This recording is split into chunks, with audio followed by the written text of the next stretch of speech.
1970चं दशक. परभणी जिल्ह्यातलं छोटंसं गाव मानवत, जिथे एक नव्हे दोन नव्हे तर तब्बल 11 जणांची निर्गुण हत्या होते, ज्यात सर्वात जास्त महिला व चिमुकल्या मुली असतात. तब्बल 1.5 वर्ष तपास यंत्रणा या घटनेचा मुख्य आरोपी शोधण्याचा प्रयत्न करते, पण हाती येते ती फक्त निराशा. हीच कॉम्प्लेक्स केस सोडवायला येतात एक जिगरबाज CID officer mister Ramakant Kulkarni, ज्यांनी रमण राघव सारखी केस असो, इंदिरा गांधींच्या हत्येमागची कॉन्स्पिरसी थेरी उलगडणे असो, अशा बरेच केसेस सॉल्व्ह केलेले होते. ही केस सुद्धा ते अगदी हुशारीने आपल्या सहकाऱ्यांसोबत सोडवतात. पण ती कशी?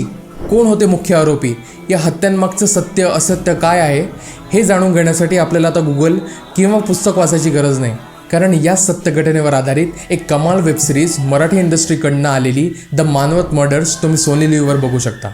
आशिष बेंडे दिग्दर्शित ही क्राईम थ्रिलर सिरीज सुरुवात ते शेवटपर्यंत आपल्याला बांधून ठेवते. साकेत कानेटकर यांचं BGM आणि गिरीश जोशी यांचं लिखाण सिरीजला अजून प्रभावी बनवतं. स्टारकास्टबद्दल बोलायचं झालं तर आशुतोष गोवारीकर, सई तामणकर, मकरा ननासपुरे, सोनाली कुलकर्णी, किशोर कदमांसारखे तगडे कलाकार आपल्या अभिनयाची छाप सोडताना दिसतात. आशिष सरांमध्ये एक वेगळं विजन दिसतं. काहीतरी युनिक, इंटरेस्टिंग करण्यामागची धडपड या सिरीजमधनं जाणवते आणि ते 100% यशस्वी झाले आहेत. आशुतोष गोवारीकर सरांचा हा ऍक्टिंग फेस मला तर प्रचंड आवडतो. तुमच्या चेहऱ्यांवर एक स्मित हास्य आल्याशिवाय राहणार नाही. सई तामणकर आणि सोनाली कुलकर्णी या दोघींनी पण एक धूर्त, फिअरफुल कॅरेक्टर साकारलंय, जे या सिरीजला अजून रंजक बनवतं. या सगळ्याचं कॉन्क्लुजन हेच की लवकर जा आणि सोनी लिव्हवर बघा Manwat murders. We must find the truth behind the truth.